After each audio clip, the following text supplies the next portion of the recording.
Character modeling is taking the art from visual development and turning it into a 3D model, painting it, giving it life, and then handing it off to our character riggers who send it off to animation.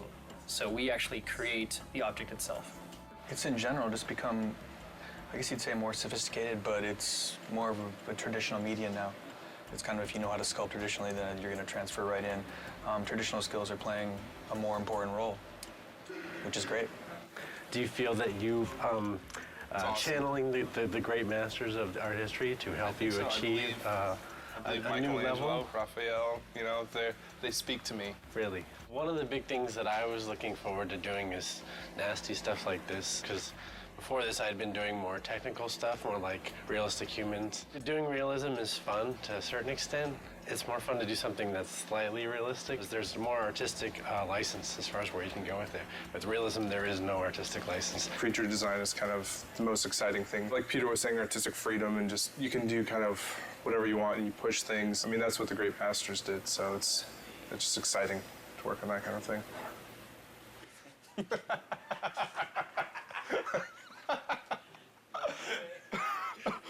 a big great master.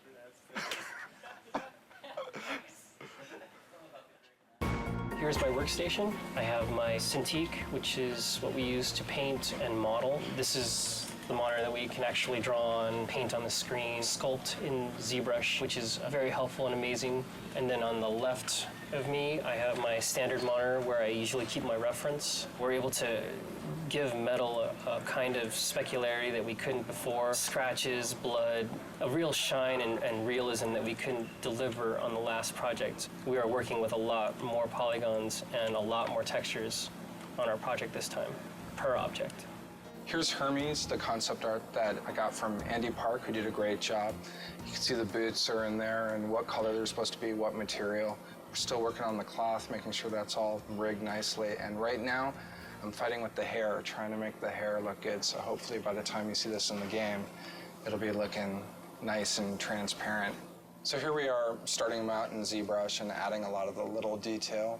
Say if you wanted his skin to bulge around these straps, it would be really easy to go ahead and just add musculature in here.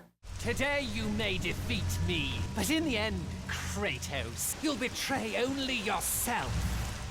This is the centaur in our game. Andy Park did the concept. They always do like a colored version first, like this, to kind of nail the feel of the character and like what he's all about.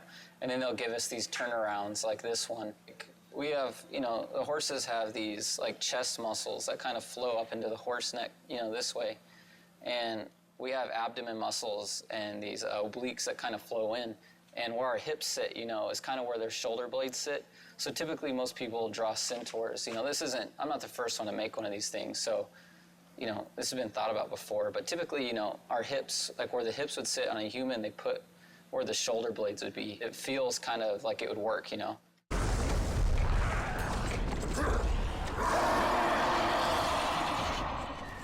Kratos was created from scratch simply because we weren't sure where we wanted to go in the third game, if we were going to change him at all, or if we were going to maintain the PS2 silhouette and essentially the same exact character. We felt like it might be an opportunity to really make some changes to him, considering the level of fidelity and sophistication in what we could create now on the PS3. We started out way out there. 2.5 years later, we decided that he looks like the PS2 model.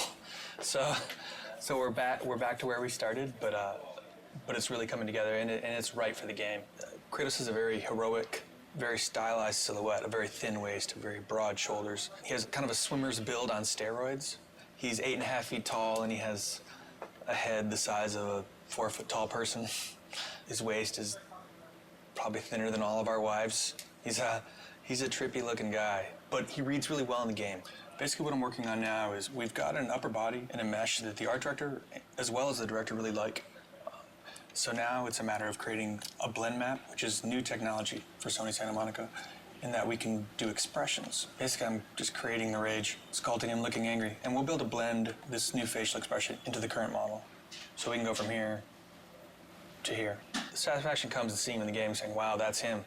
Only look, you can see his veins and you can see him breathing. And it looks better than the cinematics. That's kind of that's the satisfaction. Zeus! Your son has returned. I bring the destruction of Olympus! Caden's crow in the opening cinematic flies down and ends up landing on this hapless victim. And as he's eating the guy, he rips the eyeball out of the socket. So it's especially like juicy and nasty. Later today, I'll be working on the vein that the eyeball's attached to. So maybe the crow can like wrestle the eye out and really get some good squirming going on in the audience sort of thing. The way it works is that you lay down your base color. For example, with this guy, you get like a good skin tone going. And then from there, you add additional details. Like with this guy, his main details are the cuts that he has and then the dirt that's added.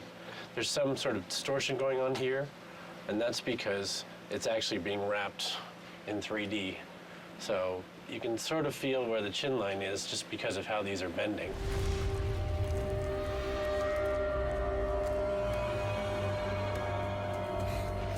This is Hercules, and he's wearing these cestices, and basically they're like these huge gauntlets. Just trying to get across the fact that he's kind of like this aged warlord. He's not a super fresh young guy, so he's got some fat to him and some history. He's basically Kratos' brother, so a lot of the visual elements that he has, I think, parallel what Kratos wears. The really fun stuff was sculpting his flesh and his muscles and whatnot. Like, this is a final concept image, but we take it a step further and put a level of polish on it that isn't there.